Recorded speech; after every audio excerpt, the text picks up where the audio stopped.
Welcome back to Ask the Expert. If you've got electrical questions, boy, do we have the experts to answer those questions today. Kroon Electrical is here, 613-789-6559, extension 2803. Email or Facebook us questions, tweet them, whatever you like. Love to hear your questions. 9:26 now. Michael, we have our first question of the day. Natalie from Almont is on the phone with us. Natalie, good morning. How are you? Good. Yourself? Very good, thank you. What's your question today? I have a quick question. I'm looking for a rough quote on putting a ceiling juncture, I guess, or a box in my bedroom to put a ceiling fan on. Oh, a ceiling fan. And do you have any existing ceiling fixture?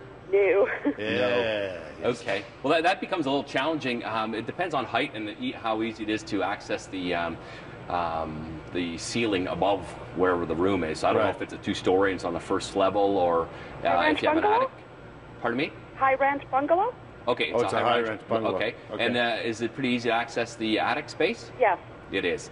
Okay, so what's going to be required is for us to go to the attic space and run the wire to the location, wherever she wants in her bedroom, and run another wire down to the switching mechanism. Right. You gotta understand too. I mean, Natalie's looking for a quote, and I understand what she's saying, but it's situational, right? Exactly. It depends on what's going on with the rest of the house. Exactly, and there's other factors, you know, what kind of fan you got, how you want to control the fan. You want to have one switch, you want to have two switches, one for the fan, one for the light. You want dimmer switches. There's a whole bunch of How much you want to pay for the fan itself. Yeah, right. So I would, just for a rough estimate, Natalie, you're looking probably at the low end of like $250 and go up to $700, $800, depending on if you want to go real fancy. The problem is, I mean, it's one thing to go out and buy a ceiling fan. It's another to have a socket to plug it into. Right? Exactly. Yeah. Exactly. You got to make sure that socker's installed in a joist. You don't want the fan just to float around on the drywall and fall off. No, you want to be as solid and secure and wired properly. So I don't know if that answers Natalie's question, but it's less than $1,000 and it could be as little as $250 and as high as $700-800. Okay, all right. So, well, but again, Natalie, call these guys or call somebody and get them out there and get an estimate done and go from there, right? Well, that brings up a good point though. When you do call for electrical work to be done. Yeah. What should you be looking for, Michael? Because it's a it's a crapshoot for a lot of people, isn't it? Yeah, it is. First off, I would always get a full estimate. Make sure you got a complete estimate, and get information as do you have insurance? Do you have WSIB certificate, and all these other things that you should have in order to be a contractor. You need to have a electrical contractor's license. The Electrical Safety Authority (ESA) gives contractor licenses, and if you don't have one, you shouldn't be doing electrical work. Okay. Yeah. Okay. So those are the three main things: does he have a contractor license? Does he have insurance? And does he have WSIB certificate? Okay. If they don't have those, you should probably not hire them. Right. Okay. Some people like getting 2-3 quotes. Some people don't. What I recognize is most people are too lazy to get 2-3 quotes. But you should have at least two. Well, most people don't. I don't know why, but shouldn't you get at least two? I would if I was getting that kind of work done. And you're one of the ones getting quoted. Well, it seems to make sense to me. Yeah. Now, if you got 2 or 3 quotes and one guy's at say $100, the other two guys are $1,000, I'd be real concerned about the $100 one, right? So if there's a big variance in prices, you got to be real concerned. Does he really know what he's doing? Is the question. Exactly. We got a great question, a Facebook question from another Natalie who wrote in.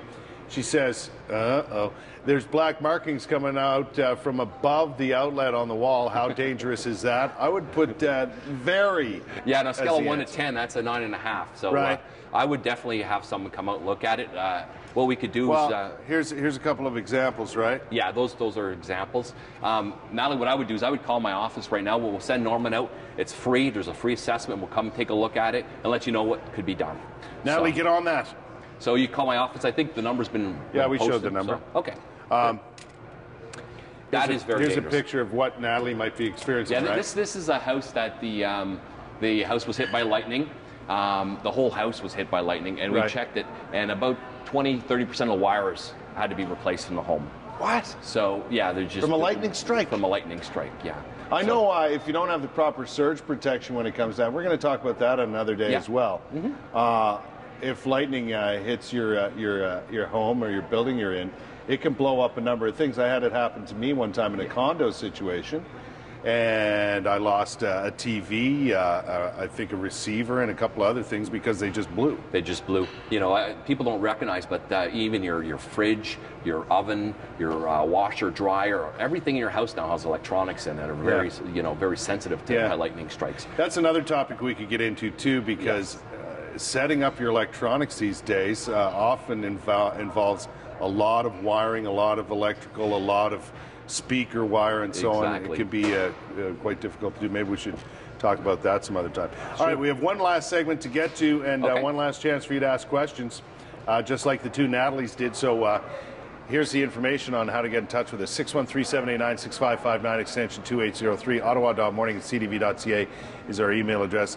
Make sure you use one of those, or tweet us or Facebook us, what have you. We've got one more segment with Michael Kroon from Kroon Electrical.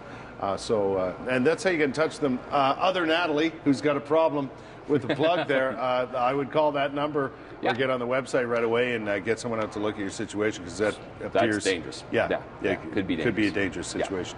More of Ask the Expert with Kroon Electrical coming right up. We'll be right back.